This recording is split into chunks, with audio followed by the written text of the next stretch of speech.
1, 2, 3, come on!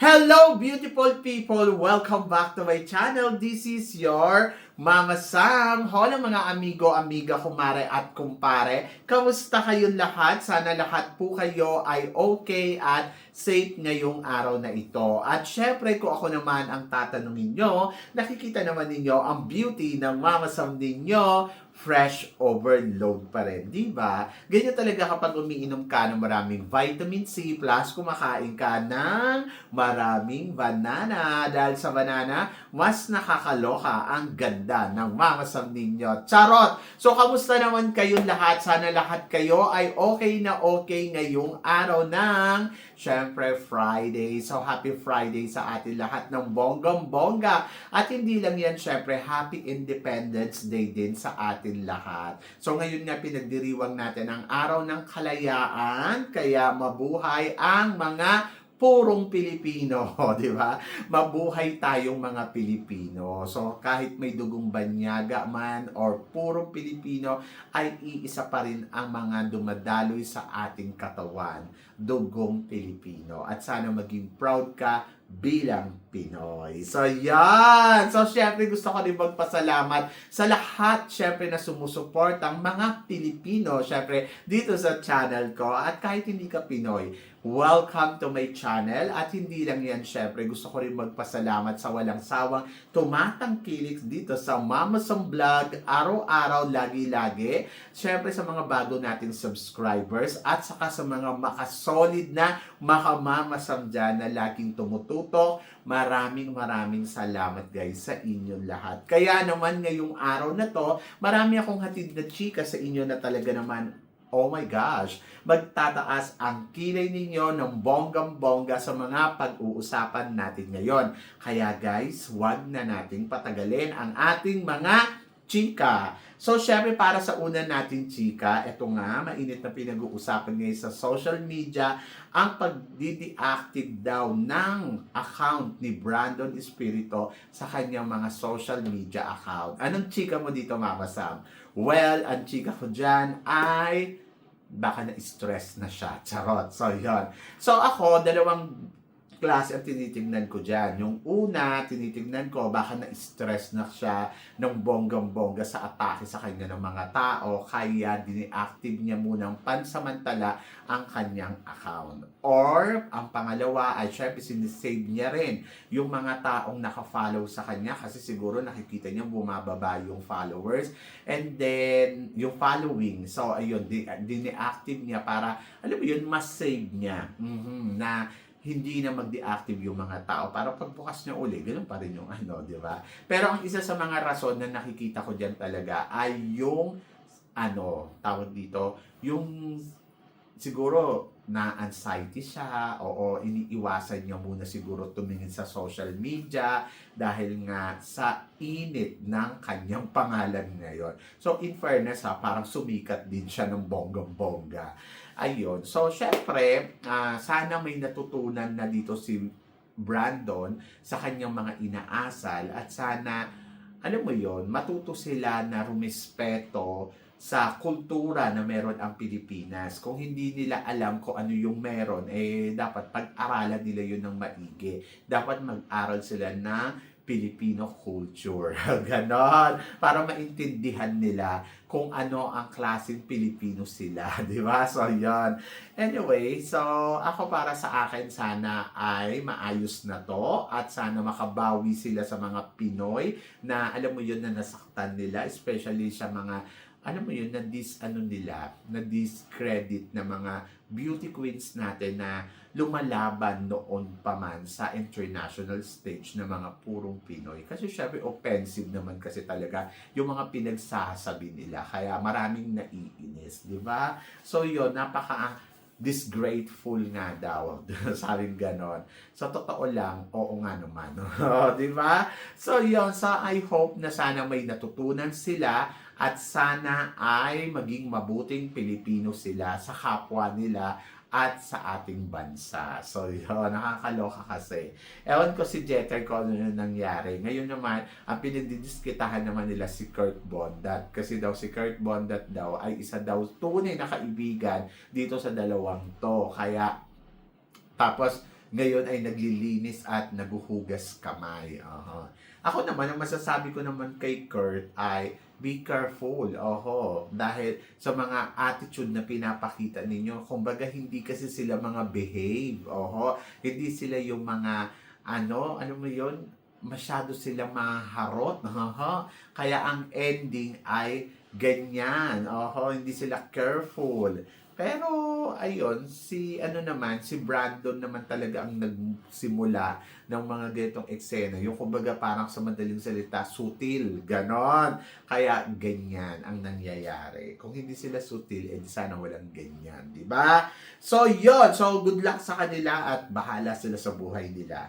At para naman sa sumunod na chika, kahapon nga ay, eto na, natapos na ang Miss Eco International kung saan nabigyan na ng titulo ang mga dapat bigyan ng titulo. So, syempre, ang nanalo ay from Egypt. Masasabi ko ay sobrang gwapo. Na talaga naman, hindi lang siya gwapo, yummy talaga, di ba? Tapos, syempre, ang mga runners-up niya, ang first runner-up ay si Mr. France. Second runner-up naman si Philippines. Tapos, ayan din, nabigyan din ng award sila India, tapos si Mexico at saka si Venezuela. Tama ba? Sila ba yung mga runners-up? And congratulations sa kanila. So happy naman ako sa resulta at masasabi ko in fairness ang bongga. Buti na lang hindi din nila pinanalo si Philippines kasi kung Philippines ang unang nanalo dito, syempre hindi magtitiwala yung mga taga-ibang bansa na lumaban. But ngayon, challenge sa magiging kandidato natin sa susunod na taon kung paano niya makukonvince ang organization na ipanalo siya dito sa competition ng Mr. Eco International. And then sa bagong winner, congratulations. Maganda yung pageant nila in fairness. Kahit baguhan pa, nakikita mo na kagad yung potential. Di ba? At para naman sa sumunod natin, chika, ano naman daw ang masasabi ko? Miss Eco ay from Mexico and then Mr. Eco naman ay from Egypt. Di pareha silang maganda at gwapo. Yun na lang, di ba? So, ako para sa akin, it's okay. So, let's see kung ano ang magagawa ng Mr. and Miss Eco sa mundo. Sa mundo ng pageantry. Kung ano ba yung i-advocate nila at paano sila makakatulong sa nangyayari ngayon sa environment natin, di ba? So, ganun lang naman yun, di ba? Kung may gagawin silang advocacy, lalo na ngayon, di ba? Para yung global warming ay sobrang tindi, and then, ayun. So, I hope na sana may magawa sila na, alam mo yung programa para sa mundo. About ecosystem. Di ba? So, yun. May gano'n. Nakakaloka. Pero itong mas nakakaloka, umaariba at pumapalo, Colombian Beauty. Panalong-panalo ngayon. So, syempre, after nga daw manalo sa Miss International at nagkaroon pa daw ng top model of the world. And then, syempre, nabigyan din ng MGI All-Stars. Ang masasabi ko, bongga. Bongga kasi napapansin niyo yung beauty nila kasi dati pang runners-up lang talaga sila. Pero ngayon, taon na to ay namamayagpag sila at ayan nga, sunod-sunod yung pagkakapanalo nila. Mukhang taon ng Colombia. So, lumalaban bilang powerhouse at in fairness naman sa kanila, sila ay mga sexy, sila ay magaganda at mga palaban. Hindi ko lang alam kung bakit talaga hindi sila manalo-nalo noon. Bihira ang mananalo na Colombian beauty queens. Pero ngayon, at least, di ba, napapansin at nabibigyan ng opportunity. And let's see in the future kung ano nga ba ang mangyayari at sa mga susunod pa nilang ilalaban sa international stage kung mamamayagpag ba at ayun, mapuputungan ng corona. Di ba? So, yun. So, tingnan natin kung dadami pa sila or hanggang dyan lang. Charot. Siyempre, excited tayo for them. At looking forward tayo kung ano nga ba ang ipapakita pa ng mga Colombian beauty queens sa international stage. Di ba? Are you excited? Kasi ako, yes, sobrang excited ako. Pero ito ang mas exciting. Herlyn Budol, lalaban kaya ng MGI? Well, masasabi ko dyan, abangan natin kung ito si Herlyn Budol ay makikita natin sa Reyna's Pilipinas, di ba? Kasi nga, di ba, si Herlyn Budol ay alam naman natin na gusto niya sumali sa Reyna. Pero ang alam ko, pwede siya sa Miss Grand International, pero sa MGI All-Stars parang paano? Hindi pa naman siya nagkukumpit ng international pageant. So, paano siya makakarating doon? Pero kung papala rin siyang maging Miss Grand Philippines, why not? Ang tanong ko, sasali nga ba, di ba? Kasi parang feeling ko, mahirap pa si Herlyn Budol na sumali sa MGI dahil marami siyang schedule. Tapos syempre, tingnan natin kung kanyang communication skills ay bumongga na. Lalo na may jowa, di ba to, na Thai. So, tingnan natin kung nabonggahan niya na nga ba ang kanyang com skills. Pero, Herlyn Budol, gandang-ganda talaga ako sa kanya. In fairness, ang ganda ni Herlyn Budol, no? Kakaiba.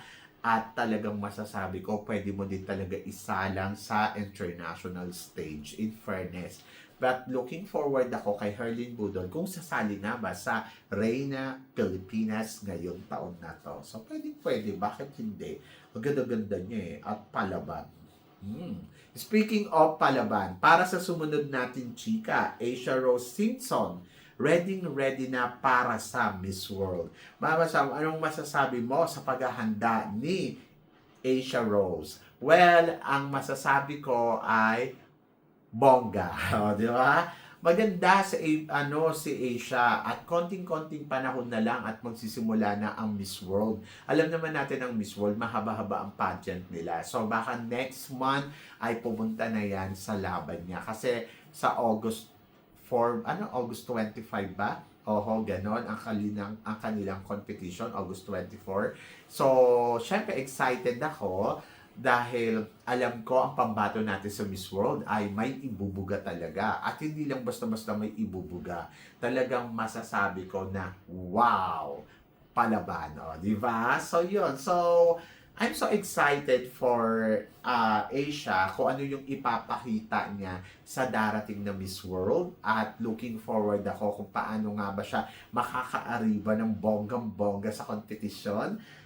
At let's see kung paano niya hinanda. But ngayon masasabi ko, grabe, ang ganda-ganda ni Asia. Para siyang, nanalo na, di ba? So, yon, looking forward talaga ako sa kanya. At I'm so excited sa magiging laban niya. Kasi, may laban si Bakla, sa totoo lang. Sabi nga nung iba, ay naku mama, sa may hirapan manalo yan. Parang piling ko hindi. Piling ko maganda kasi yung advocacy ni Asia. Kaya, ayun talaga yung magdadala sa kanya sa competition. Maaaring mag-back-to-back tayo na, Miss World Asia, pero malay nyo, winner na, di ba? So, yan. So, syempre, dapat madagdagan na tayo ng another winner sa Miss World kasi parang feeling ko tagal-tagal na hindi tayo nananalo. So, dapat eto na.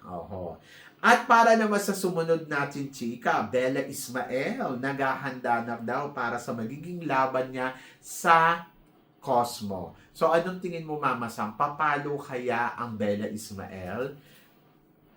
Alam niyo, sa totoo lang, wala naman akong problema kay Bella. Kasi si Bella, alam naman natin na may ganda. Alam naman natin matalino. Alam naman natin na palaban, di ba? So, wala akong problema sa kanya. Ang problema ko doon sa organization ng Miss Cosmo mismo. Kung gusto nga ba nila si Bella at magustuhan kaya nila, di ba? So, yun. So, yun lang yung tanong dyan.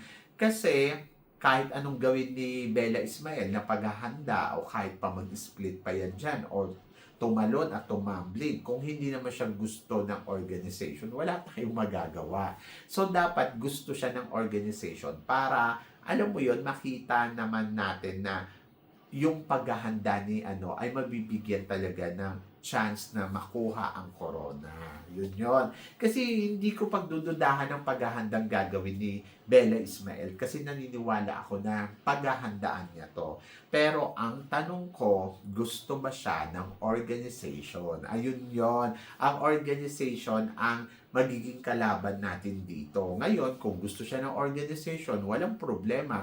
Mananalo at mananalo yan kasi magaling naman sumagot, magaling magsalita. So, kayang-kaya niya. Katulad niya na sinasabi ninyo, gusto ninyong ilaban siya ng Miss Cosmo kasi pagdating sa communication skills ay talagang bongga at kaya niya makipag-debate.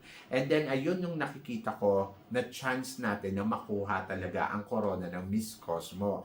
Pero syempre, nasa organization na yan at kung gugustuhin nga ba talaga siya ng organization. So, yun yung abangan natin. And God bless you and wish all the best para kay, ayan nga, Bella Ismael. Diba? So, yun. Ano ang desisyon? Bawang. But yun yung abangan natin. Pero let's see in the future. Pero para sa sumunod natin, chika, eto nga, tinatarget daw nila na lumaban uli si Gasini Ganados ng Miss Grand. Ng Miss Grand International. So, sabing gano'n, possible daw maibigay sa atin ang back-to-back and back dahil noong 2024 kay CJ Opiasa, 2025 kay Emma Tiglao at hindi daw imposible na si Gasini Ganados naman ang mag-uwi ng corona for the Philippines para sa Miss Grand. So, parang lumaki na rin yung ulo natin dito, no? Na parang naniniwala lang tayo na parang, alam mo yon, o sige lumabas si ganito, ibibigay ni Mr. Nawat yan. Andiyan si Michelle D. Pag sumali si Michelle D, ibibigay ang corona. Pag sumali si Gasini Ganados, ibibigay ang corona. Oh my gosh, nakakaloka. So parang asa na yung credibility ng pageant kung laging Philippines na lang ang papanalunin nila, di ba? So, syempre, magkakaroon ng questionable yan. Kaya parang feeling ko, wag natin hangarin yung back-to-back and back. Kumbaga, parang, yes, kaya natin kasi di ka libre yung kandidata natin. Pero parang abusado na rin tayo dito. Ang ending din ay ibabalik din sa atin yan lahat, di ba? So, yon. Alam nyo, nandun lang ako sa tema na parang kung tayo ang mananalo uli ngayong taon na to dito sa Miss Grand, bongga. But, tingin ninyo, ibibigay kaya sa atin yan? Nung back-to-back nga, nagdududa na ako Ito pa kayang na parang, sige, tignan natin. But kung gusto ni Gasini Ganados lumaban, why not Coconut, di ba? Pero kung feeling niya na mapag-aanuhan lang siya dito, parang hindi, di ba? So, abangan na lang natin kung sino-sino nga ba ang magiging candidates. Ako, to be honest, ngayon dito sa Miss Grand International na gagawin nila sa India, kung magta-top 5 tayo, happy ako doon. Magiging happy talaga ako kung magta-top 5 lang tayo. Pero kung ibibigay nila yung corona sa atin, di bongga yan, napaka-amazing, di ba? So yun, parang wow, ganon. Sobrang bongga, sobrang winner na. Kaya, abangan na lang natin kung ano yung magiging desisyon at kung paano ito. So, yan. At para naman sa sumunod natin, chika, ito nga, Maria Atisa Manalo at saka Bea Milan Windorski magsasama sa Myanmar. So, anong chika mo dito, Mama Sam? Well, ang chika ko dyan ay congratulations sa ating magkasunod na Miss Universe Philippines. To be honest, masaya ako para kay Atisa kasi, alam mo yun, iniimbitahan pa din siya at Myanmar, di ba? And then, lalo na kay Bea Milan Windorski kasi si Bea Milan lalaban ng Miss Universe at bongga yan. At syempre, magkikita sila doon ni Natalie Glebova. Kasi in-invite din doon si Natalie Glebova. So, si Natalie ay naging hurado sa Miss Universe. At naka-top 5 si Atisa Manalo. And then, malay natin kunin uli si Natalie. Di ba? And then, ayan, makikita niya na yung ganda ni Bea Milan. But parang feeling ko, sasan-ayon siya sa ganda ni Bea Milan. Yan. At publicity to para kay Bea Milan-Windorski na imbitahan ng Myanmar para sa kanilang Miss Universe Myanmar. O di ba, bongga, hindi pa nanalo Miss Universe. May mga ganyan-ganyang imbitasyon na san ka pa, o di ba? So patunay lang yan na malakas ang laban natin sa Miss Universe. Charot! So yun, so basta abang-abang na lang tayo at wish all the best syempre para sa ating kandidata. At abangan natin kung ano magiging eksena nila sa Myanmar. So yun, so kayo guys, ano guys ang masasabi ninyo dito sa mga pinag-uusapan natin ngayon? I-comment below mo yan para at least malaman ko naman kung ano naman ang chika mo dito sa mga tinatalakay natin. Syempre maraming salamat po sa inyong lahat sa love and support na binibigay ninyo syempre dito sa channel ko. At sa mga hindi pa nakaka-follow at nakaka-subscribe, please don't forget to click like and subscribe my channel at i-click nyo na rin po ang notification bell to more updated syempre sa aking mga chika. Sabi ng ganon, always keep smiling and laban lang. So guys, hanggang dito na lang, hanggang sa muli nating chikahan. See you tomorrow. Thank you guys.